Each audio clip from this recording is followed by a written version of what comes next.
Sports Radio, your direct feed for all that is sports. Let's drop the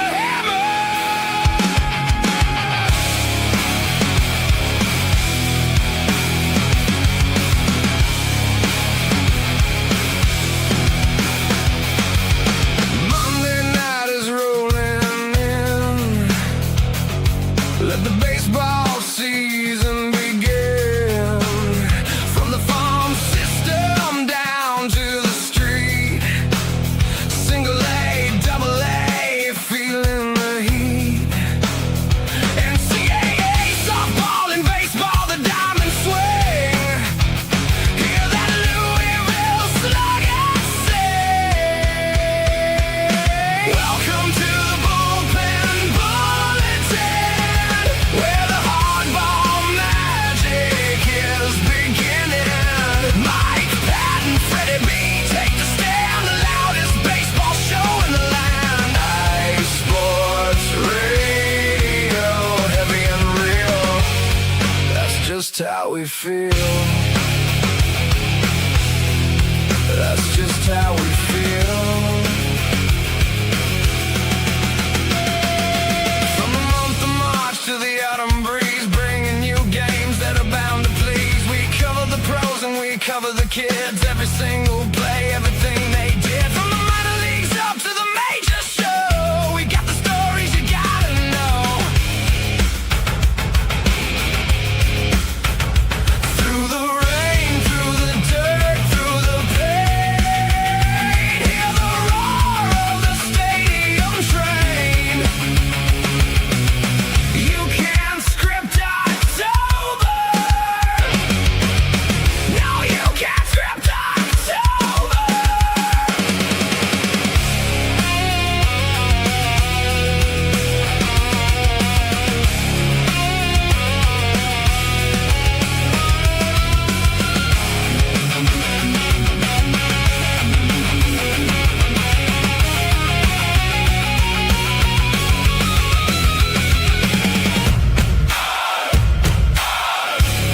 The Bullpen Bulletin. The Bullpen Bulletin. The Bullpen Bulletin. The Bullpen Bulletin. Ice Sports Radio, your direct feed for all that is baseball. Mike, Pat, Freddie B.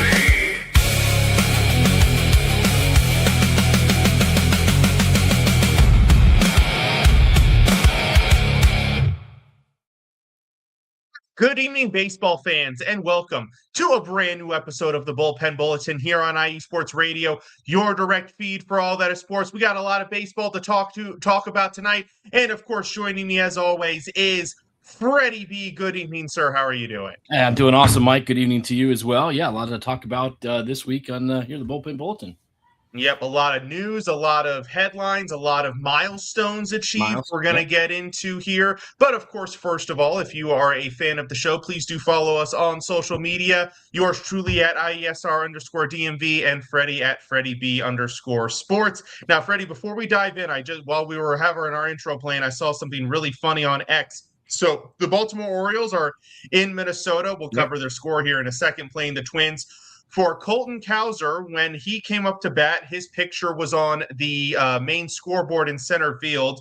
They put a fun fact. They said he's called the Milkman in Baltimore. Colton Cowser is called the Milkman because his name has the word cow in it. Okay. So cow, Milkman. The comment below says that line is 1% to 2% funny. I thought it was a whole heck of a lot of funny, right? Yeah. Well, the 1% milk, the 2% I got milk. you. So that was a really, really solid pun there by the Twins. I will give them that. That's some good, lighthearted humor there to kick off that series. Let's see if is Minnesota traveling back to Baltimore at some point before the end of the season. They got to step up the game if they are. They've got one more series or they're done. But yeah, we'll see. They might have to get some friendly jabs back. For sure. Speaking of which, let's go ahead and get that current score update. Lighter schedule this evening for the Monday night. like I said, those Twins and Orioles are playing in Minnesota. Twins currently lead that one 2-1. They just ended the 6th. We've got the Red Sox at the Blue Jays. The Blue Jays actually leading this one 2-0. That one just entered the bottom of the 7th. We've got the Mets at the Braves. The Mets winning this one 7-5. That one in the top of the 6th. We also have the Phillies at the Cardinals. The Phillies leading that one 3-0. And Andrew Painter working on a little bit of a no-hitter there, actually, through 5 for the Phillies. Yep. I probably just jinxed it, but he's also at 82 pitches, so he was probably going to get pulled anyways in an inning or two. Later on tonight, actually, it's a pretty heavy West Coast slate. My goodness. We've got the Rangers at the Angels. That one kicking off here in about 20 minutes. Also joining them, the Rockies are in Arizona against the Diamondbacks. The Brewers are facing off against the Padres. That should be a really good series right there. We got the Rays at the Athletics. New Ray Freddie Peralta going tonight for Tampa. We've got the Astros at the Giants. And then finishing off a game that will potentially probably start after we're done or maybe right as we're finishing up. The Royals are in LA to face the Dodgers. Skubal going in that one for the Dodgers. So we'll see how that all plays out. So let's get to our headlines now from this past week. First one that was actually just announced today. Former All-Star and AL batting champ Tim Anderson retiring. Anderson, probably most well known for his time with the White Sox, where he was part of that resurgent White Sox team from about, what would you say, probably about 4 or 5 years ago, Freddie, who kind of came out of nowhere and took the league by storm a bit, only to kind of fall off again. Anderson only 33, but had not been signed by a team. He actually hadn't played, I think. He had last played in May of 2025, I think was his last appearance. And his fall off from his stardom kind of correlated with the White Sox dip that lasted a couple years. Freddie, what are your thoughts on, well, first of all, congratulations on him for having a 10-year MLB career, because not a lot of guys get to say that. Yeah, Tim Anderson started his career fantastic with the White Sox. I think he won a batting title there with them as well for the American League. And, later on in his career, known for getting knocked out by Jose Ramirez of the Indians/Guardians in a pretty good iconic baseball brawl. And then pretty solid brawl. He was also an Angels legend for a couple of months toward the tail end of his career. Tim Anderson was good. He's solid second baseman. I really liked him a lot. Reminded me some of like a Brandon Phillips kind of a player, but just didn't really surmount to what Brandon Phillips was, I think, longevity. But no, he was good. He was serviceable, and he had a nice tenure in the major league. So congrats to him. Yeah, absolutely. 335 batting average in 2019, and then a 322 average in 2020. Yeah, definitely a guy there looked like he was going to lead the White Sox to glory. But again, congratulations to him on at least getting to that 10-year mark, and best of luck to him in whatever he decides to do next. That's right. Yep.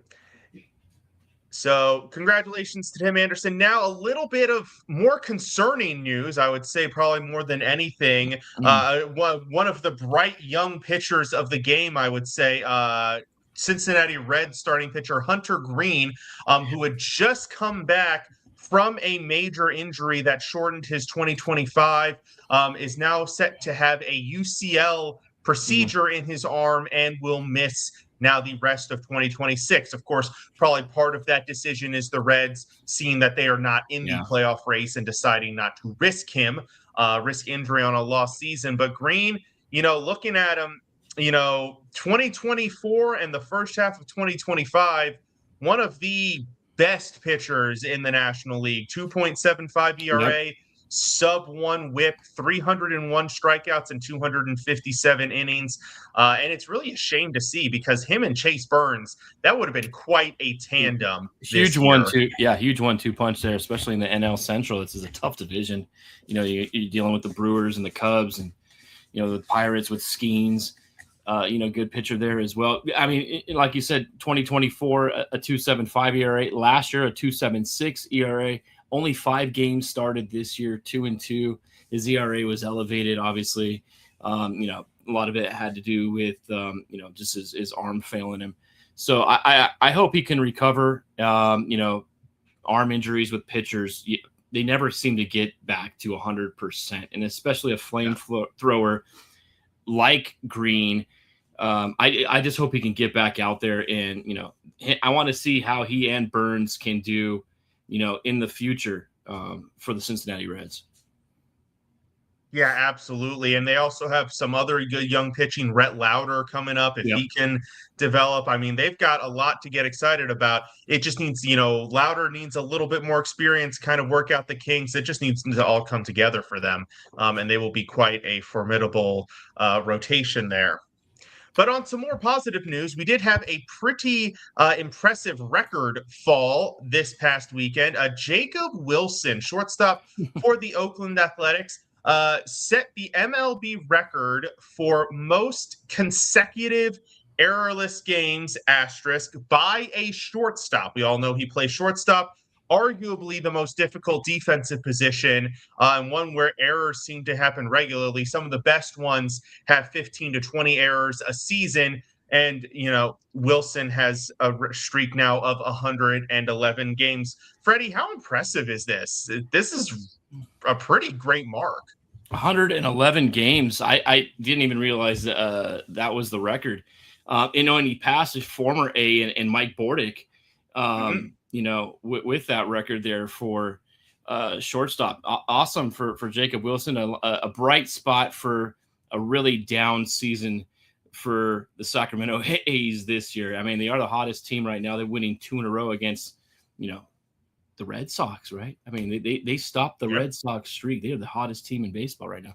But that's awesome. And watch them come out there tonight and boot one in the first inning. It would be just fitting that happens. But now that he set the record, and now that we're talking about it, the first throw is going into the upper deck, probably, or something like that. Like it's gonna. But Steve Henson of the LA Times, I found an article by him, very well written article, I would say.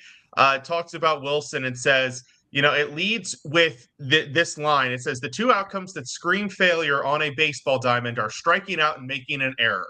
Jacob Wilson avoids both because he's a very good hitter. He does not strike out a lot at the plate as well. So, son of Jack Wilson, who, had a really good career with the Pittsburgh Pirates. He was solid as well. And you think about, all the awesome shortstops that have played this game throughout, the history. Ripken was a shortstop, Barry Larkin, Ozzie Smith, absolutely.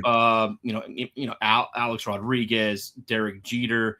That's just in recent time. I mean, none of those guys had a streak nearly as long as that. And Mike Bordick's his streak was in 2002. So the last 24 years, he held that record.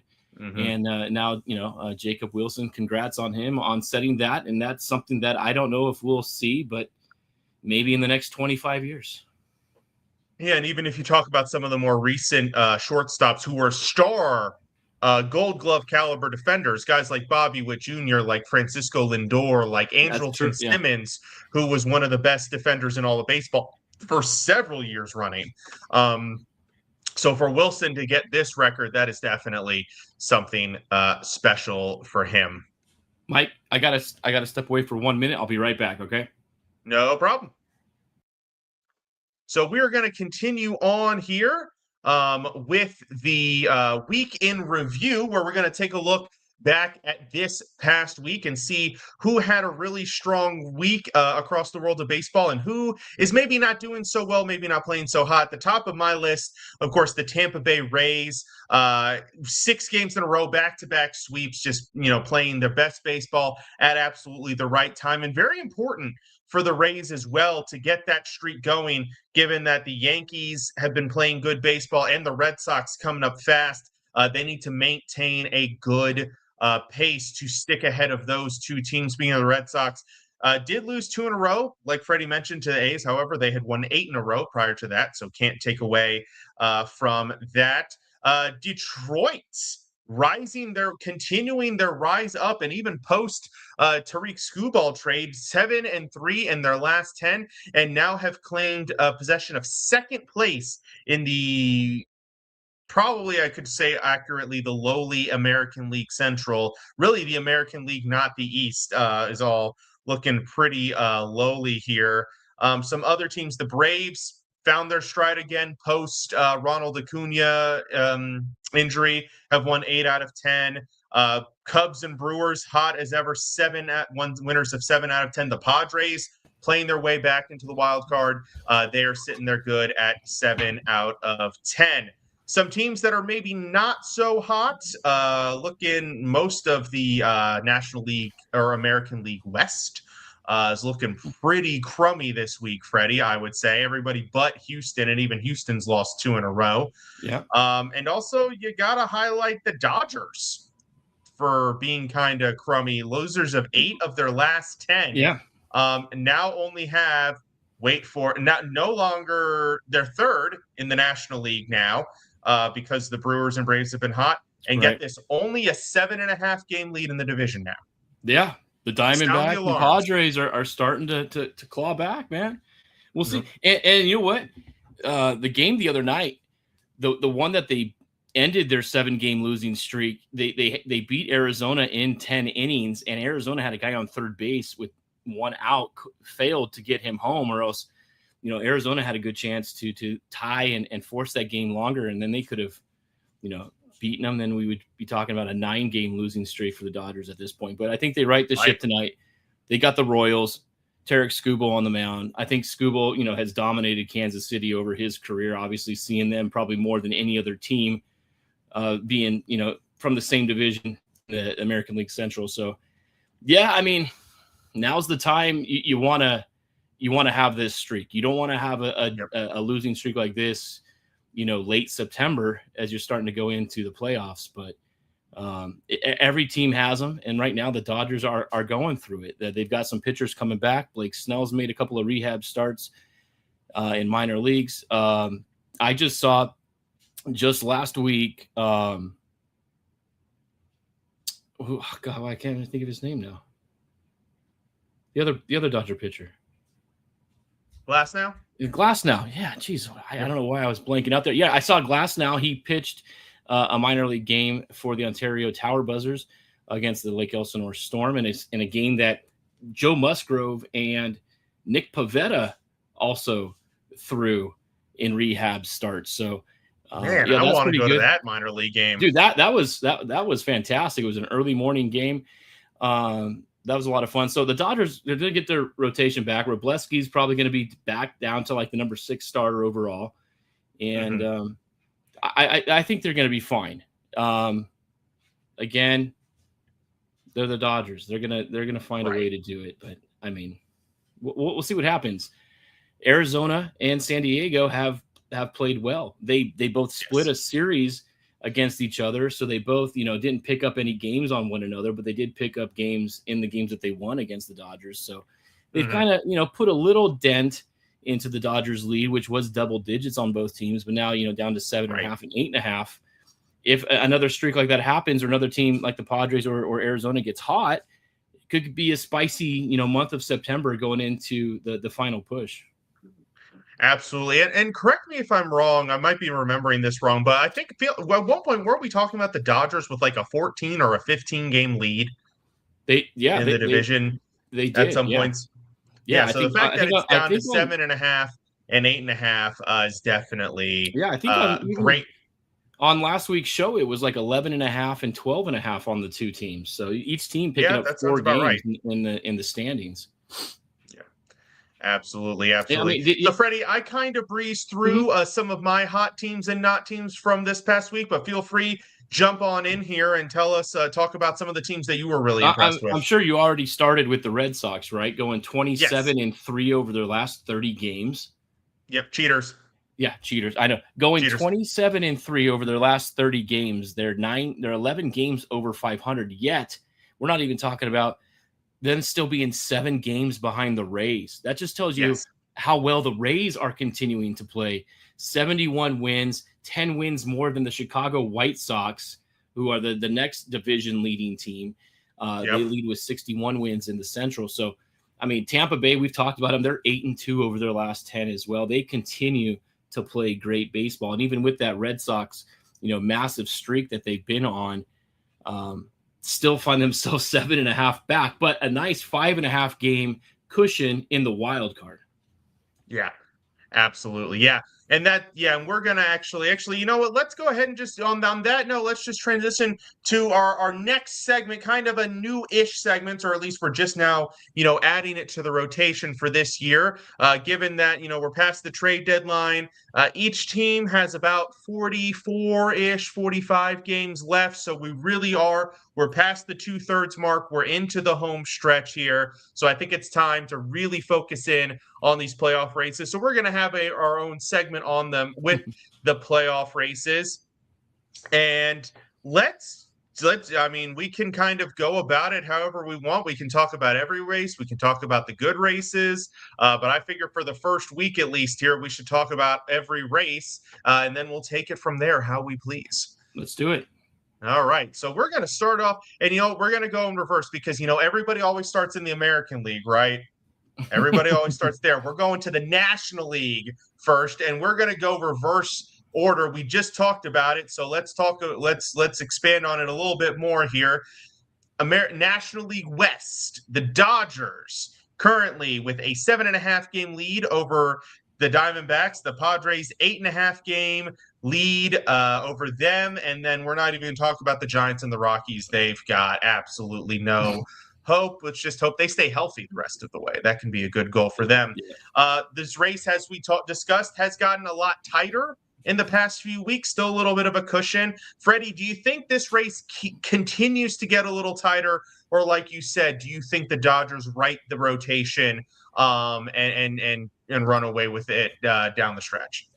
I think you might see it get down to maybe 5 games. Now, if it gets to 4. And then you're going to start, thinking, hey, can one of these other teams like San Diego, make a push?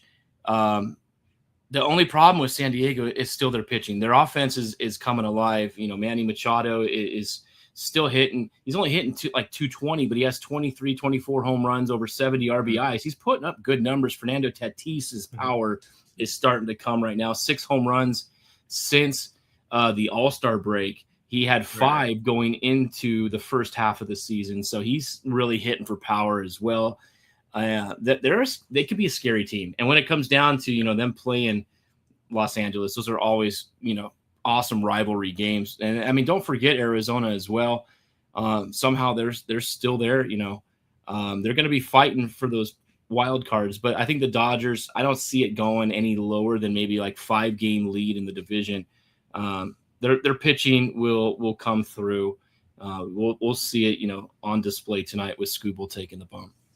Yep, absolutely. And I think it's important also for people who are baseball fans to realize when you get to this part of the season, player stats at this point, they're going to be skewed by how they started the season, how any mid-season, stretches, unless guys haven't played a ton, in which case they still have a chance to get on a streak and improve their spats. And the reason I bring that up is you mentioned Manny Machado. You said he's only hitting 220, which on its surface sounds rather mediocre, but in the context of the fact that he was in the 170s and 180s for a large portion of the season, the fact that he has gotten his batting average back up to 220 is a phenomenal sign.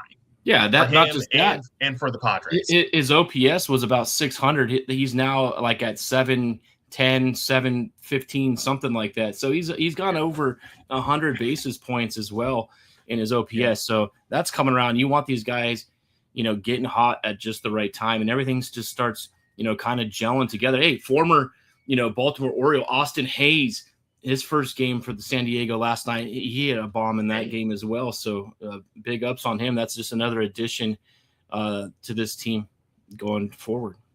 Yep, I think I talked about it not long ago. The low key beginning of the downfall of the Orioles started about when they traded Austin Hayes in 2024. Just saying. It's been downhill He was since an then. all-star. He was an all-star. He was. Yeah. He was. It put bad juju in the clubhouse. I don't know what it was. All right, now we're going to move up to the National League Central, or I guess technically we're moving east to the Central here. You got the Milwaukee Brewers leading not just the Central, but all of baseball with a 74-44 record. You've got the Cubs 5.5 games behind them, and realistically, the Cardinals, Pirates, and Reds 15, 17, and 17.5 games back. They're not in this conversation. It's the Brewers and the Cubs, and the Cubs seem to have leveled off a bit. We talked about them earlier in the year going on these big swings, multiple 10-game winning streaks, and then a stretch where they went. It was like 9-30 or something over like a stretch or something, some absurd stretch. But they seem to have righted the ship and remembered they're a good team. Question is, do they have enough to catch the Brewers, who, again, against all logic, continue to put an amazing team out despite, a couple years ago they traded Corbin Burns. Last year they trade Freddie Peralta, and yet they're still putting these amazing teams out here. I think the Cubs are so bipolar, but I think they can catch Milwaukee. I think this is a race that's going to be tight. I think it's probably going to be the closest of any of the divisions as we get down towards, the end of September. I think Chicago has a very good chance. If Milwaukee stubs their toe, they got a tough schedule coming up. They have, they're in San Diego starting tonight, and, we could see, the Cubs, maybe down by 3 games in the division by the end of this week. Then we're talking, starts getting psychological. You don't want to see the Brewers have a free fall, but we've seen it happen before with some of these teams. And the Brewers are a great team, fantastic pitching. We already know that, 141 plus on the run differential, only 444 runs allowed this year, which is definitely, the least amount, and the next team to them defensively would be the Dodgers at 453 runs allowed. So Milwaukee's pitching has carried them to this point. I'm interested to see if the Cubs can catch them, and I think they can, Mike.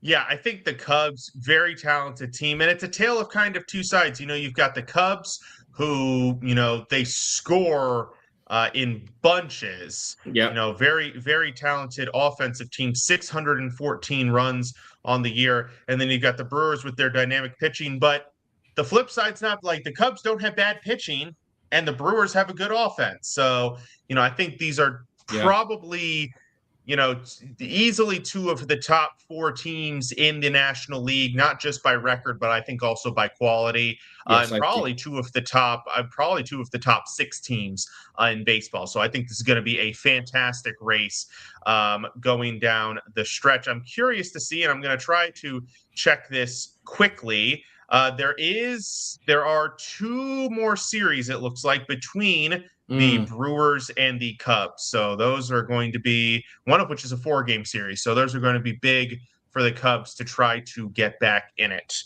I think they can. It's going to be a good stretch here over the next 50 games really remaining left in the season, around the 50-game mark. So absolutely. Yeah, I think Chicago can do it. Yep. Moving over to the National League East, the Braves, 8.5-game lead over the Phillies, 11.5 over the Marlins, 13 over the Nats, 19.5 over the Mets. Probably make this short and sweet. Anybody catching the Braves? No. I thought the Phillies had the best chance, and they were down, I think, to less than 3 games or around 3 games about 2 or 3 weeks ago. Yep. But they've kind of, had a little skid, played 500 style baseball. And then Atlanta, once they got Ronald Acuna Jr. back, they started playing better baseball. And I think Atlanta is going to continue this stretch and, close out the NL East. I don't think the Philly 8.5 games back, it just seems to be too much. The Marlins and the Nationals both peaked way too early a couple of weeks ago, and we've seen them kind of tail off drastically I mean, they've even fell out of the wild card picture at this point as well. So I think it's the Braves to run away with at this point. And actually, I just had a thought, and I think this is a brilliant thought. So for this week, we'll go through all of the divisions, and then next week, because the wild card races are so much in depth, we'll do the wild card races next week. Perfect. We'll I alternate love it. So I like that thought. This is a great thing about inventing new segments on the fly. You can make up your own rules. It's fantastic. Absolutely. So now we're going to jump over to the American League. And once again, we're going to start off with the West, the lowly American League West. Is probably the most accurate sentence. By the way, sad news, we are back down to only 5 teams above 500 in the American League. Cleveland did us dirty here, so they've fallen off, and now we are back down to 5. So in the American League West, you've got Houston at 60-59, narrowly above 500. They've got a half a game lead over the Rangers, 59-59. Then you got Seattle as 4 back, and then you've got the Athletics and the Angels, who by all means should be about like 20 to 25 games back, but alas, they're only 12 and a half and 14 and a half. Yeah. But I guess, it looks like Houston and Texas are going to battle this one back and forth for a little bit longer here. I guess the real question is, does Seattle have enough to get back in it? I know they had it, then they were kind of teetering with the Rangers, and now they've slowly fallen away. Do you think they have enough to make it a 3-team race? I thought Seattle would have been ahead in the division at this point right now, and they've just really struggled all season long. They just haven't been able to put anything together. The pitching has been good, but then the offense is sporadic, and I mean, luckily they're still hanging around. The Astros are only 1 game over 500 at 60-59, which is nuts. They were 4 or 5 games out a couple of weeks ago as well. They've played pretty well. And we'll be talking about, in a later segment, Yordan Alvarez and what he's done to really carry this team. I think it comes down to pitching. Seattle isn't out of it yet. 4 games, but they really got to put something together. Texas kind of, gets a little bit of a blow to their staff. Nathan Eovaldi going down. He's on the 15-day IL. So opportunity for Houston. They're in San Francisco playing against a crappy Giants team. They should, you would think, go in there and take care of business. But we'll see what happens. But I think Houston is dangerous. I wouldn't count out Seattle still being 4 games out at this point. Yep, absolutely. I agree with that. By the way, all 5 of these teams with a negative run differential, including the Athletics with the worst run differential in baseball, and by a good margin as well. They've almost given up as many runs as the Rockies, and that's not an easy task to accomplish. Yeah. And the A's have already, they just parted ways with their GM, David Forst. He's now out in Sacramento. So the A's are going through a rebuilding right now in the front office as well. I mean, I was watching the game the other day, and I said, Mark Kotsay was probably going to be the next manager to go, and he's gone so gray over the course of this season. This is difficult, because I really like the guy, and you go through these moments with this team that's in, kind of disarray. They don't have a permanent home to play in over the last couple of seasons as well. A lot of turnover with the roster, and then everything happening there. It's tough times for the A's. They need to get back on track. Agreed, 100%. Now moving over to the American League Central, the White Sox continue to hold their lead. They've got a 3.5-game lead over Detroit, and then Minnesota and Cleveland are tied with 4 games back. And Kansas City, once again, another team that by all means should be about 20 games back. They're 13 games back, but they are down and out of it for sure. Such a weird division. Yeah. So weird to see the White Sox on top, given how we expected them to play this year. Cleveland is cold, ice cold. Minnesota has not been able to put it all together this year. Does Detroit, who's won 7 out of 10 and fought their way back from the bottom, do they catch the White Sox? If anybody could, I think it's Detroit. Mm-hmm. And we both talked about this about a month or so ago, Mike, when we talked about teams that were so far down in the divisions, and it was the the Tigers and the Red Sox were the two teams that had sub 500 records that we thought maybe at some point could make a run.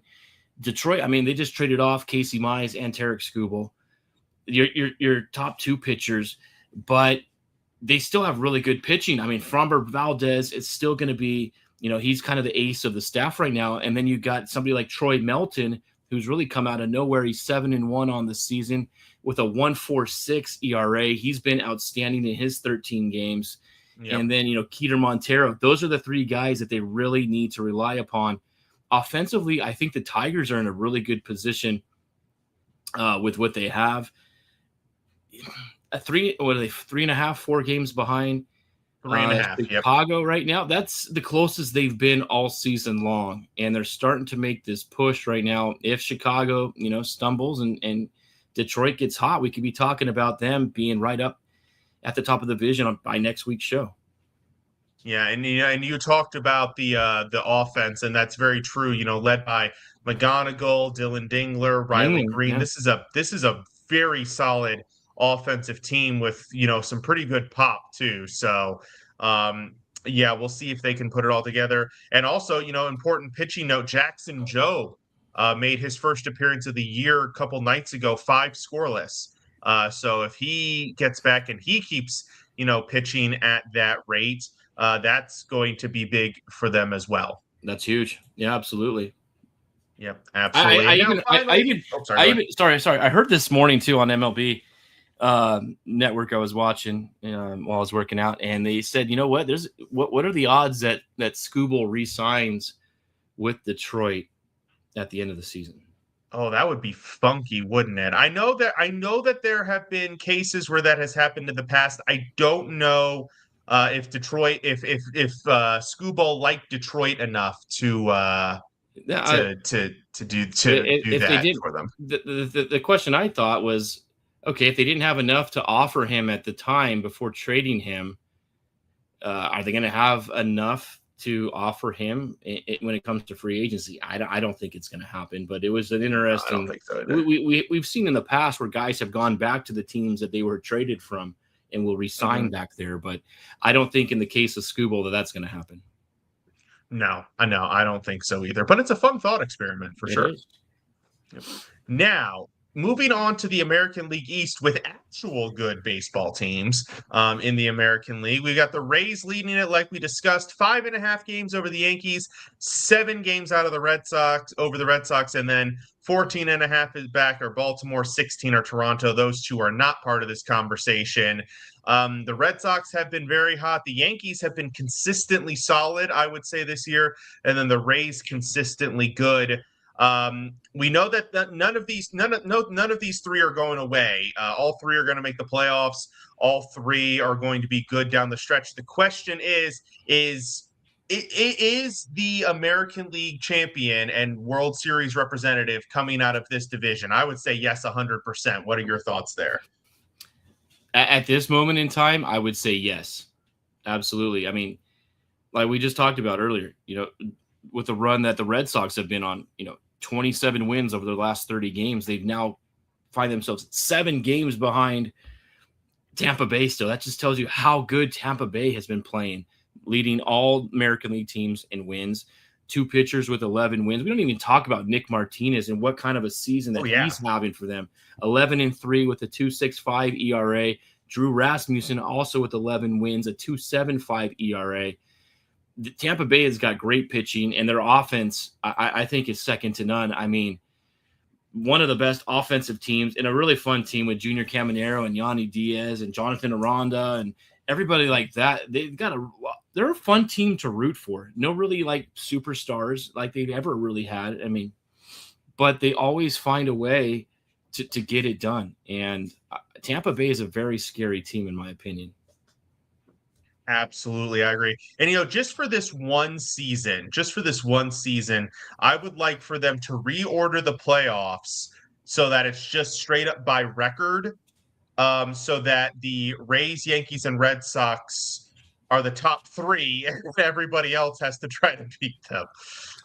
Well, yeah, because the Red Sox and Yankees are both going to be wild card teams. Yeah, and they're probably going to play each other in the wild card series. Which is to say, first of all, I mean, great baseball, great to see. That's going to be must see baseball for wild card week. But man, I mean, I'm sure the league would really be like, man, can't we get that in the divisional series? We saw that in the NHL this year when the top 3 teams came out of the Central Division in the Western Conference, and the Pacific Division had the worst teams. But that's just the way it is. Unfortunately, they're not going to reformat the playoffs at this point. But yeah, didn't the Stars have like the 3rd or 4th best record in all the NHL, and yet they had to play their like super tough, like, was it Minnesota? Minnesota and Dallas. Yeah, who was also great in the first round. And it was like, dang, man, that sucks. We're probably gonna see the same thing happen like this with the wild card in the AL.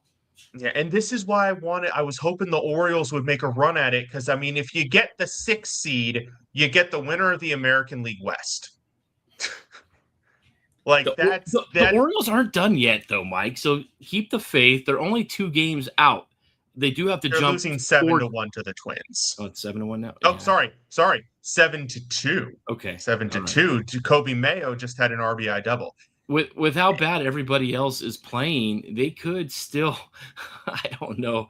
I mean, only 2 games out at 4 games under 500 is a crazy stat. I wouldn't think. They went 2-1 against the Angels. They should have swept. I'm just saying. No, I'm just. Yeah, no, they should have. Yes, and everybody should. But you're right. You're right. Anything can happen. But for my own mental health, I'm going to count them out and be pleasantly surprised when they make it. I know you say like, and the odds are that the World Series, whoever wins the AL pennant, it's going to come out of the American League East, but don't sleep on the Astros still. If they end up winning winning the West, you just can't sleep on the Astros. They'll find a way to cheat and get themselves back in there.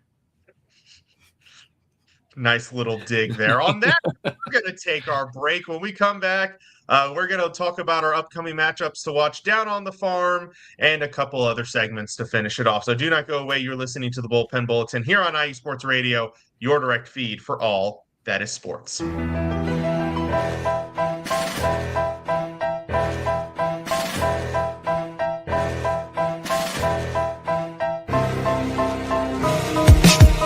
For the last 10 years, IE Sports Radio has been bringing you amazing content ranging from interviewing legendary athletes, coaches, and other authorized media personnel to building tailor-made shows dedicated to all major sports cities around the country. Make sure to follow us at IE Sports Radio on X, Instagram, Facebook, TikTok, and YouTube to keep up with the latest in sports and with all of our shows. Also, make sure to check out our daily updated website at iesportsradio.com. At iesportsradio.com, you can see our daily show schedule and check out all of our show pages with personal bios to learn a little bit more about each of our awesome hosts. In addition to our show pages, you can catch the IE Sports Radio blog, Hall of Fame, Fans of the Month page, and our merchandise shop, including t-shirts, tank tops, caps, long sleeves, hoodies, and more. For now over a decade here at IE Sports Radio, we've continued to be by the fans, for the fans, and we thank you all for your support and for making IE Sports Radio your direct feed for all that is sports.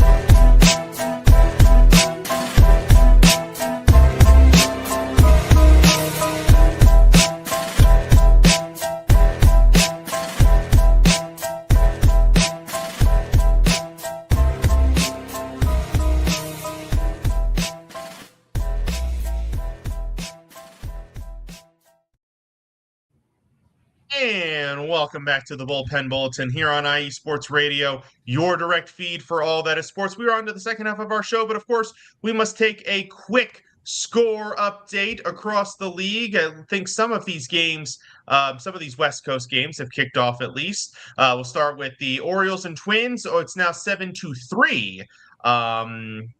Twins leading that one here in the top of the 8th. Orioles trying to get something going here. We'll see if they can keep some momentum here. Blue Jays are still leading the Red Sox. That one 2-1, top of the 9th, 2 outs, man on third.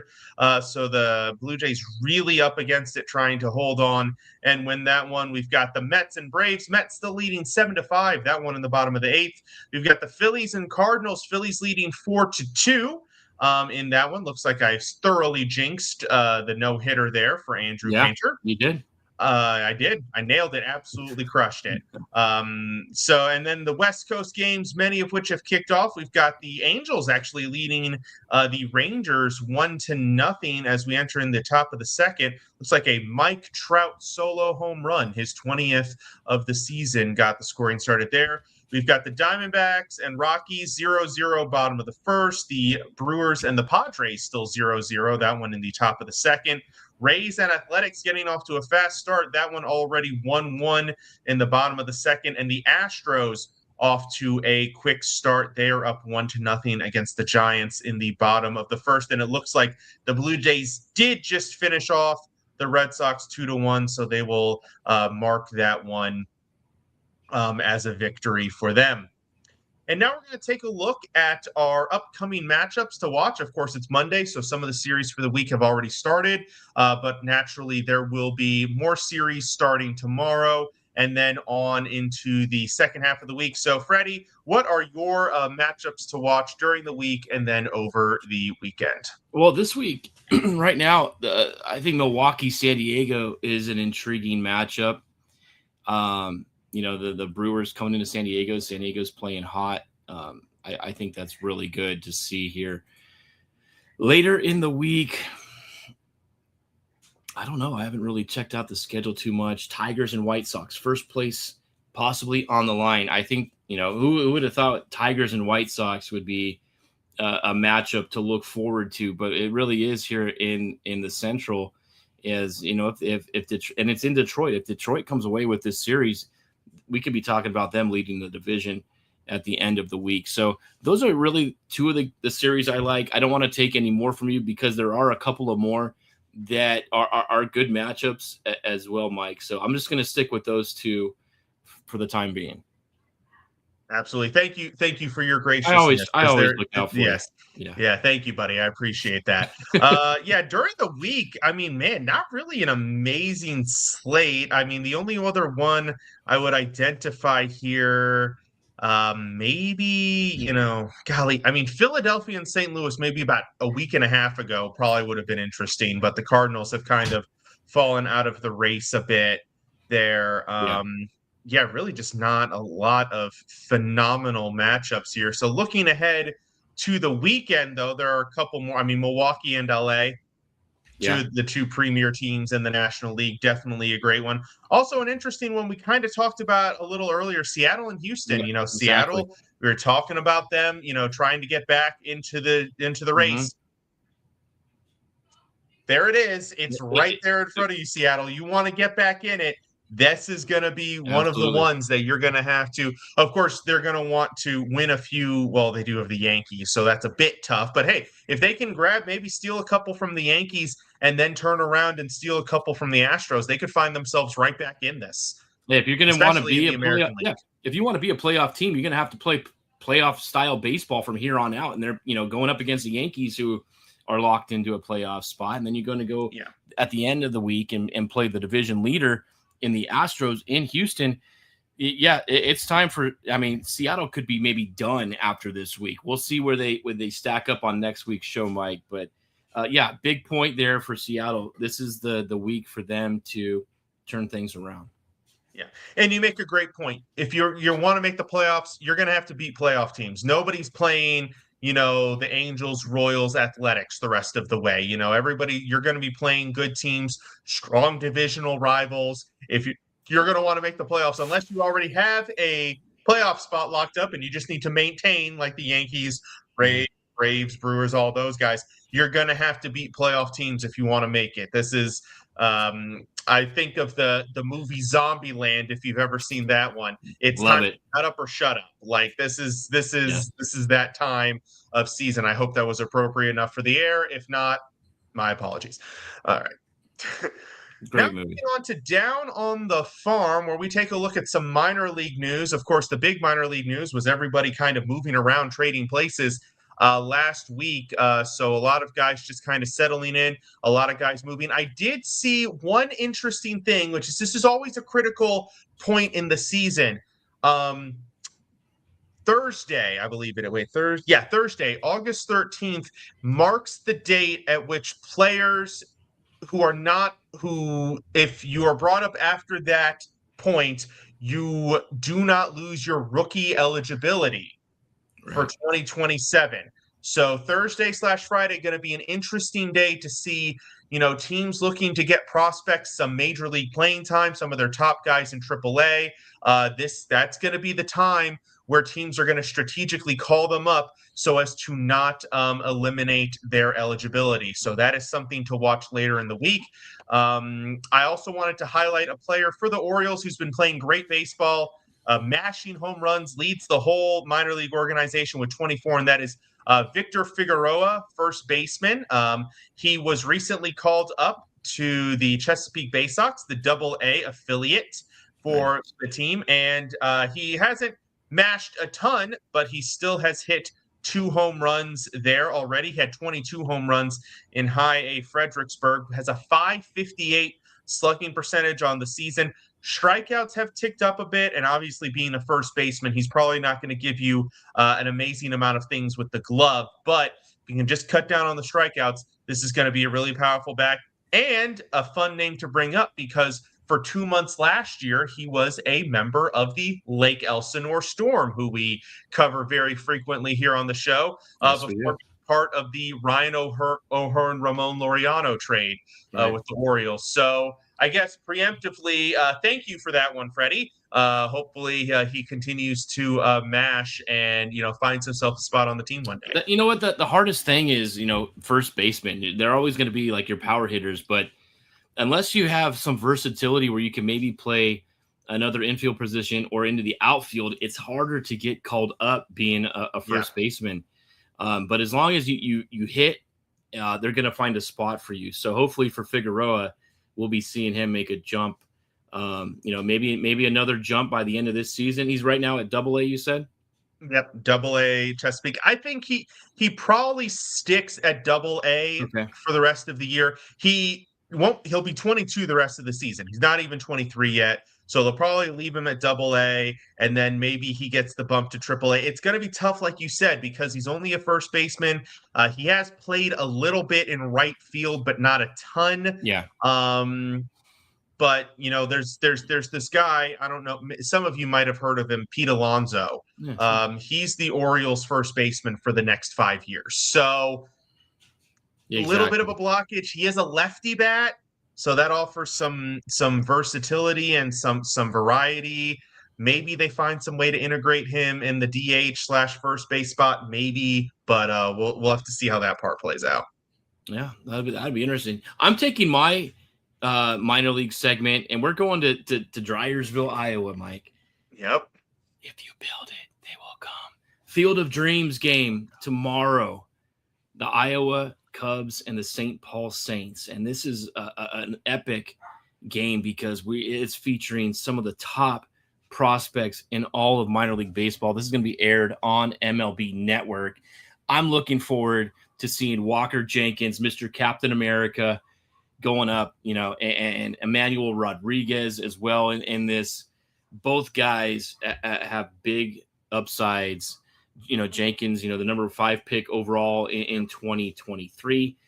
I think he could be, maybe the next face for, the future of the MLB.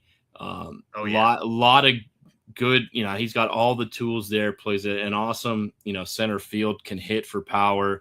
Just an amazing athlete. So if you have a chance to watch this game, if you don't have a chance to watch minor league games, this one will be on MLB Network tomorrow, and it's just going to show you, some of these, top talented players. I mean, you also have guys like Gabriel Gonzalez, Hendry Mendez are also going to be playing in this game as well. Owen Ayers, the number 2 prospect for the Cubs, catching, that's an eye to keep on as well. So a lot of big guys in this, but yeah, if you have a chance, watch this St. Paul, Iowa Cubs game. And it's just so much fun when they play in that field too, in the middle of the cornfield right there. They're wearing throwback uniforms as well. So I think that's the biggest thing for me this week when it comes to minor league baseball. Yeah, it's great tradition that they've It is. started, and it's going to be fun to watch. And I'm saying you're right. Walker Jenkins You know, has all of the potential in the world. oh yeah, Him and Connor Griffin and some of these other yeah, guys, Max Clark, who's coming up. There's a lot of very exciting faces coming to the MLB, and soon, by the way. Like, these guys are not far off at all. Well, Max Clark's already here. Connor Griffin's already here. yeah. Jenkins is banging on the door. You know what? Absolutely. We're talking about the Field of Dreams game being played this year. It's minor league ball clubs. We've seen major league ball clubs over a few years back as well. And we talked earlier in the show about Tim Anderson. Do you remember that game? It was the White Sox and the Yankees Field of Dreams game, and Tim Anderson hit a game-winning walk-off home run into the corn stalks. Do you remember that at all? 2021. To be honest, no, 2021. That's funny. I just thought about that. I was like, Tim Anderson. Yeah, he hit that big walk-off home run in that game. Really memorable game. Watch the highlight of that if you can YouTube it. It was a pretty cool moment. Yeah, man, I'm definitely gonna have to look for that because that is appropriate given this time, given his timing, and then of course, the timing with the game coming up here. So, we are going to introduce another new segment. This one a lot more lighthearted, a lot fun. So for those of you who somehow have not been paying attention to the statistics, we have some potential history in the works here with Yordan Alvarez of the Houston Astros. Of course, one of the reasons why Houston is such a dangerous team is because of Yordan and the year he is having. So we are introducing the Yordan Alvarez Triple Crown Watch. So as it stands right now, as we're sitting here talking, I don't think Houston's game has just started. How is he doing? Oh, good. He already has a hit. So there you go. More stuff for the batting average. But according to the MLB stats, he currently sits with a 322 batting average, 35 home runs, and 86 RBI. Now we're going to start in the American League, because there's two different kind of versions of the Triple Crown. There's one where you just lead your specific league in all of the statistical categories, and then there's the version where you lead all of baseball. So we're going to start with the American League, where he leads batting average by 18 points, 322. The next closest is Chandler Simpson of Tampa Bay at 304. Freddie, do you think anybody's gonna catch him here as long as he kind of keeps it going? Maybe even if he tails off a little bit, maybe drops into the 310s. Do you think anybody's gonna catch him there? No, not that. That's too many basis points in batting average right there. I mean, unless Alvarez goes like on an 0 for 30 run or something like that, where he dips closer to the 300 mark. I don't think anybody. You really have to hit at almost like a 600 clip to get that much higher in your batting average to catch him at this point. So I don't think anybody's going to catch him in terms of batting average. But maybe on the RBI side we can see somebody catch him. Yep, absolutely. So let's jump to the RBI. By the way, for those of you who don't know, the Triple Crown is batting average, home runs, and RBI, just to throw that out there in case people don't know what that one is. So the RBI, he currently leads with 86. We've got Dylan Dingler is at 80. He's in second place. Pete Alonso and Ben Rice are tied for third with 75. So a little bit easier to collect RBI. You can have one really strong game, and that can close the gap. So Freddie, do you think he holds on an RBI, or do you think this is the one that's the real threat to him? I don't know. I think this guy is just a beast. I don't think anybody's going to catch him in RBI. He'll be the first one to 100 here by the end of this month, I believe. And I don't think anybody's going to catch it. It's close though. At 8 RBIs is not within the realm. I mean, if Dingler gets hot and he, puts up 6 RBIs throughout the week, and Yordan only gets 2, then he cuts that lead to 4, maybe. But I think he's pretty safe in the RBIs. But it is close. Absolutely. Yes, that is a lot closer than the batting average. And then this one I'm most concerned with in terms of him holding on. The home runs. Now he's got 35. Junior Caminero is in second place. He's got 33, and then Ben Rice is right there with 32. You know, both Caminero and Rice are guys who they could easily have 2 to 3 home run games and catch this. So if there's one that I think could possibly somebody could get a jump on, it's going to be this home run mark right here. Do you think Caminero or Rice? Which of the two do you think can catch him? I mean, Caminero. I mean, he's got he also runs very hot and cold.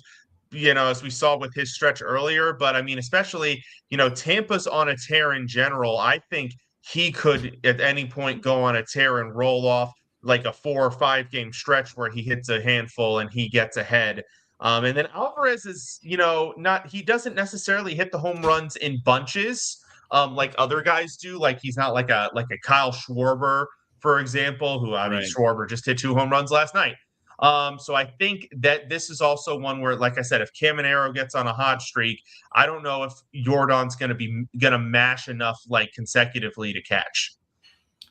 I'm interested to see that if he can pull this off. The last time this happened was 2012. Miguel Cabrera won the Triple Crown for the American League when he was playing for the Tigers. He had 44 home runs, 139 RBIs, and hit for 330. Just sick numbers for that dude.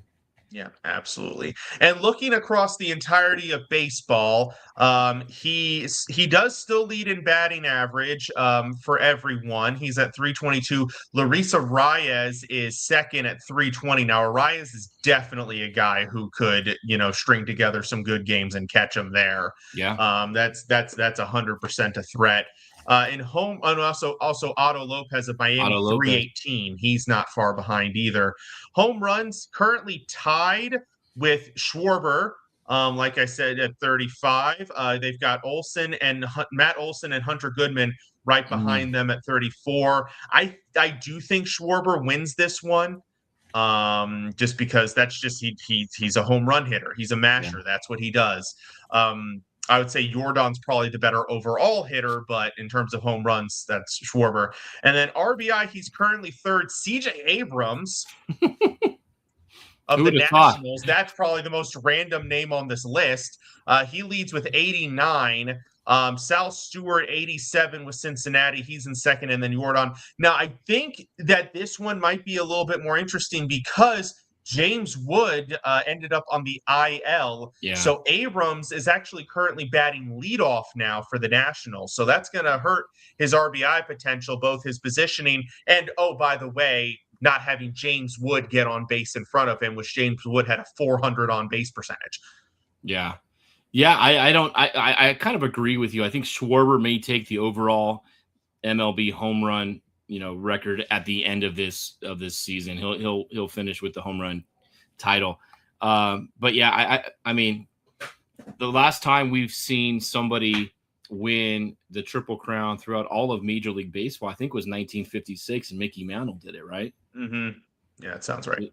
It's been 70 years since that feat has happened. So it's very rare in baseball that we see something like this. But without Jordan Alvarez, where would the Houston Astros be? Ooh, probably not leading the American League West. No, exactly. So, I mean, definitely you throw that out there. He's got to be one of the top candidates, right, for MVP? Oh, I would say he's probably the shoe-in for the American League MVP at this point, unless like we said, he completely falls off in the last 44, 45-ish games of the year. But I would say he's the far and away, but it might be unanimous at this point. And Alvarez also leads the American League in runs scored. He has 80 runs scored as well. So that's another stat that doesn't equate in the Triple Crown, but just another statistical category that he's leading in. And he's up there in walks as well. That it's just overall very impressive offensive production for him this year. So now we're going to end it with our Around the Diamond topic, and we are going to take it a little bit of a different direction than we normally go with some interesting strikeout news. So, Freddie, I'm going to let you kick it off because you mentioned some of the milestones that we had in the terms of pitchers with career strikeouts.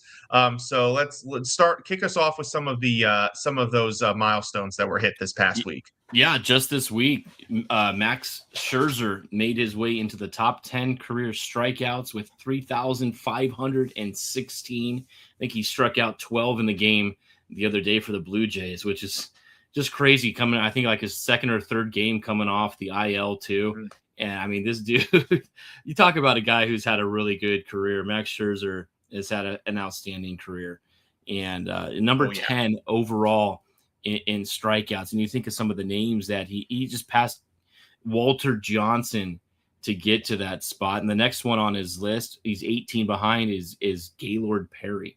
I mean, these are Hall of Fame guys. And I think Scherzer is another guy that's going to be in the Hall of Fame. And then he could catch, a current player. He's not going to be able to really add to his total. And that's Justin Verlander. If he continues, he could find himself by the end of this season in the top 8 overall in career strikeouts. Just awesome. Yeah, absolutely. And it's important to note, I think, as well, when looking at these numbers with Scherzer and Verlander in particular, what makes it more impressive is the number of innings. These guys have massively fewer innings than all of the other guys on this list. I mean, you look at a guy like Gaylord Perry, who threw 3,534 strikeouts. He did it in over 5,000 innings. Scherzer is at 2,999, which is a phenomenal number. Part of me wants him to just pitch one inning in his next start and just retire on the spot, because that would be really cool. But yeah, and Verlander, again, massively lower. If you look at the strikeouts per inning of the top 10, those two, I mean, Scherzer has well more than one per inning. Verlander basically has one. Technically, it's microscopically lower. The only other guys who have that ratio are Nolan Ryan and Randy Johnson. So, that just makes the feat, you don't need all of those innings these guys pitched to get to that mark. But I saw the Scherzer getting to the top 10, and I was looking at the strikeouts list, because, you ask the question, okay, they got into the top 10, they have 3,500. Who's next? Who's coming up who can at least get to the 3,000 strikeout mark? So I saw the name Chris Sale. He's at 2,730. He's pitching great. If he can keep it going a couple more years, he'll get there. But then I started looking at the names that they're going to pass. And that's when things got really entertaining. So Chris Sale, for example, needs 74 strikeouts, who he might very well get by the end of the season, potentially. Maybe not quite, but probably next season, assuming he stays healthy, from passing Cy Young. Now, also important note, Cy Young pitched 7,355 innings. Chris Sale's pitched 2,200. So he did it in 3.5 times the number of innings. Right. But that's just a wild name to say Chris Sale is going to pass Cy Young in the all-time strikeout list. He's also slated to potentially pass Mike Mussina and Zach Greinke, two other all-time greats, much more recent guys. Yeah. Then as I move further down the list, the next active guy is Garrett Cole, who is 59 strikeouts away, definitely going to get that number, from passing Sandy Koufax. Whoa, what? Yes. Who here, raise your hand if you thought you were going to hear the phrase Garrett Cole passes Sandy Koufax on the all-time strikeout list. And he's going to do it in less innings pitched as well. Looking at it right now. Yeah, he's going to do. Yeah. Now, Sandy Koufax is interesting. He only pitched 23 innings because he didn't pitch as long as some of the other guys. Of course, his 12 years pitching were some of the best ever in Major League history. Yeah. But yeah, he's still going to do it in fewer innings than that. And then you move down the list. Kevin Gausman, this year, for almost certainly, unless something happens. Wouldn't have thought Gausman was up there. Yeah, 2,085. Set to pass Roy Halladay. Wow. Doc Halladay, may he rest in peace, but Yes, just sir. amazing.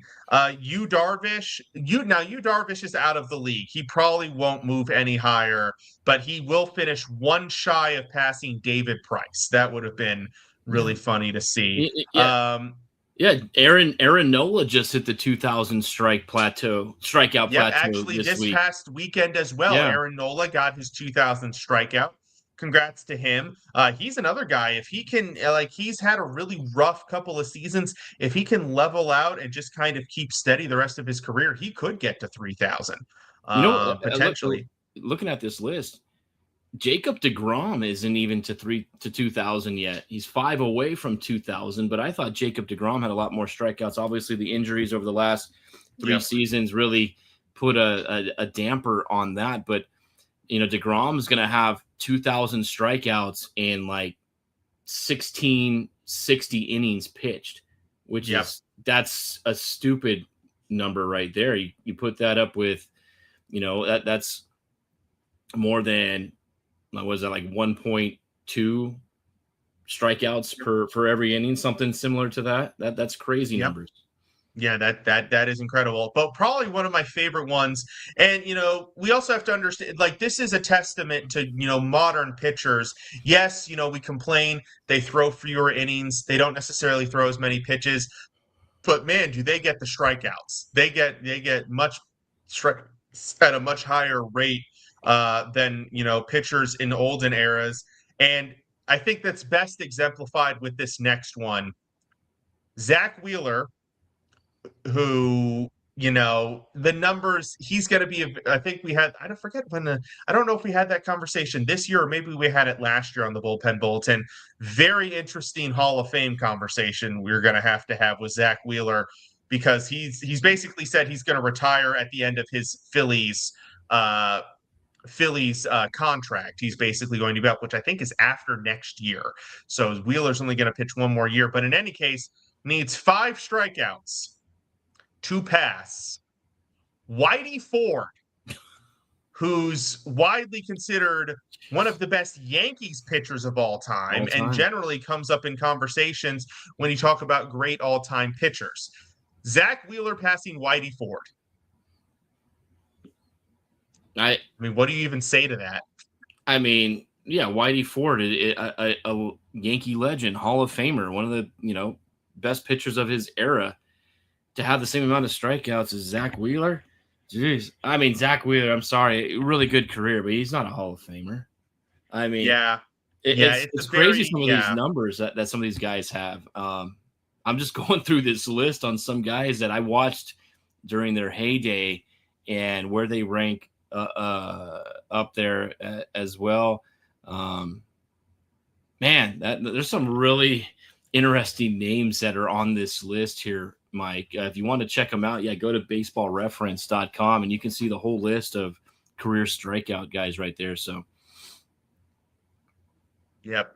So, and reasonably, these are the guys that, some of them have fewer years than others. Chris Sale, maybe like another couple years. Wheeler, we know, is going to call it quit soon. Garrett Cole probably only has a few more years. But then, you get into the conversations of some of these really young guys, which obviously you have to project out very far. But I think you alluded to it earlier in the show. I mean, Jacob Mizorowski, fastest Brewers pitcher to 200 strikeouts. Fastest Brewer pitcher, yes. Second fastest all time to 200 in a season. That was set by Spencer Strider just a couple of years ago for the Braves. Mm-hmm.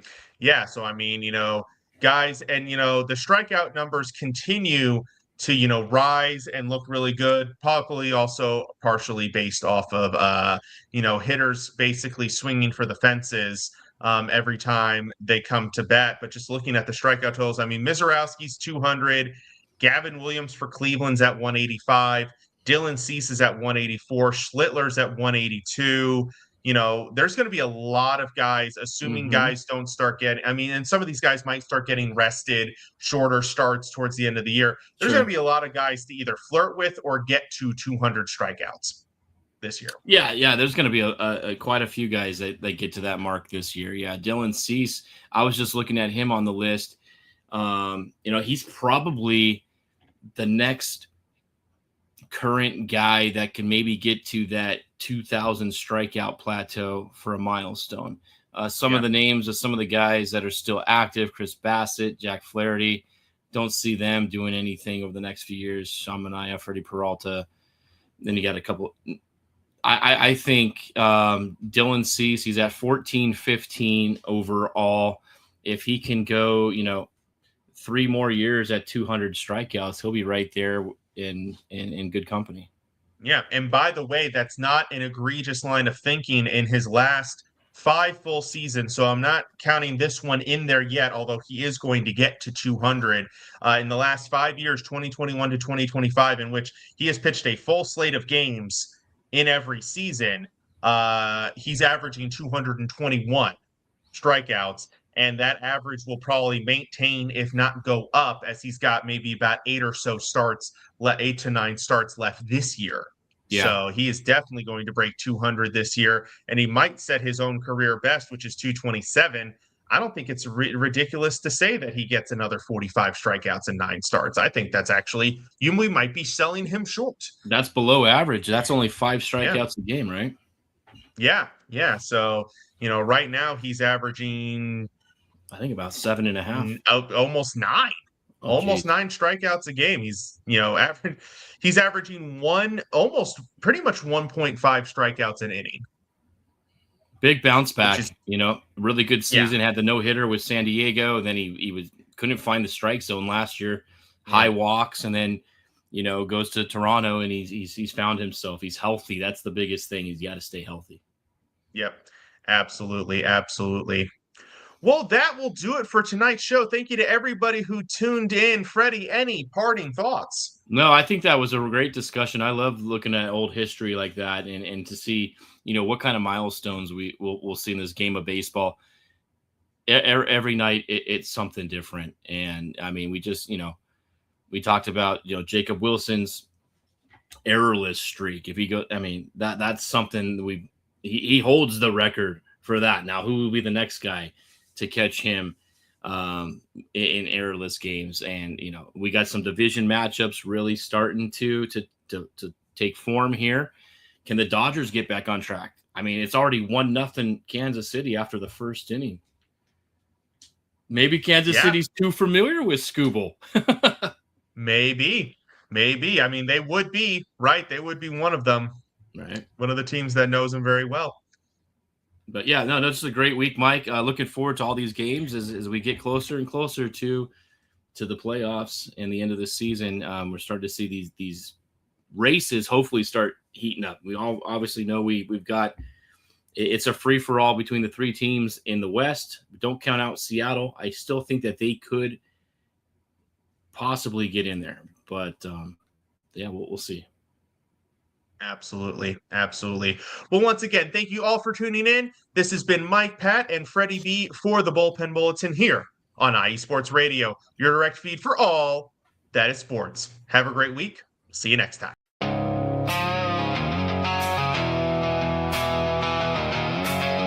IE Sports Radio,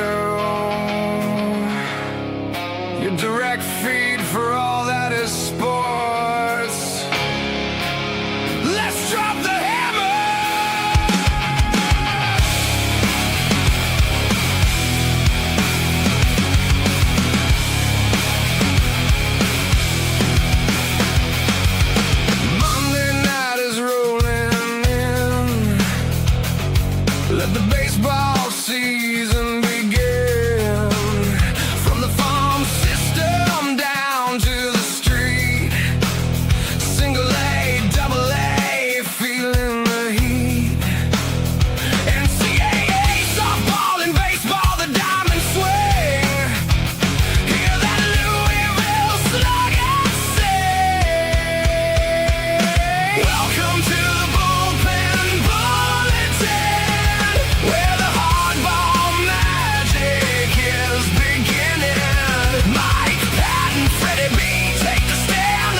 How we feel.